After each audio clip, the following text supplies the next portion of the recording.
એટલે મારી પાસે તો સોશિયલ મીડિયા ટીમના નંબર હોય.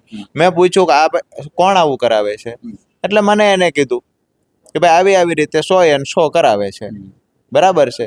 મેં કીધું કાંઈ વાંધો નહીં. બીજા દિવસની પ્રેસ કોન્ફરન્સમાં પણ મારે કોઈ ઉપર આક્ષેપ નહોતા કરવાના.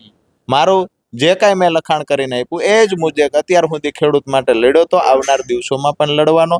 અત્યારે મારી લડાઈ બિનરાજકીય છે. જે દિવસે નક્કી કરશું તે દિવસે પાર્ટીમાં જોડાશું. આ વાત કરવા માટે મેં પીસીનું આયોજન રાજકોટમાં કર્યું. તો એમને મારી પહેલા અડધો કલાક પ્રવીણભાઈ રામ જે મારા સાથી મિત્ર રહ્યા, એમની પાસે પ્રેસ કોન્ફરન્સ કરાવી. પીસી કરતા પહેલા એમને પણ કહેવામાં આવ્યું કે તમારે આવું આવું બોલવાનું છે, રાજુ કરપડાને ખરાબ ચિત્રિત નાખવાનો છે. બરાબર છે.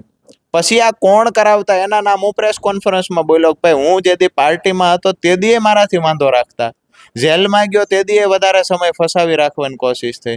મારો એક જે વિડીયો હતો ને બીજો કેસ થયો, એ વિડીયો મેં ના પાડેલી કે આ શબ્દ પ્રયોગ ન કરાય, તો કે અમે કરીએ છીએ. પછી તમે આટલું વિડીયો બનાવીને મોકલો. બરાબર છે. આ વિડીયો બનાવી પાર્ટીના કહેવાથી તમે વિડીયો બનાવ્યો, તમે ના પાડી તો પણ અરે પાર્ટીના કહેવાથી જ મેં ના પાડ્યા. પછી પણ કહેવામાં આવ્યું તો સ્વાભાવિક છે કે પાર્ટીનો વફાદાર સૈનિક હતો હું, કેસથી ડરવા વાળો નહોતો.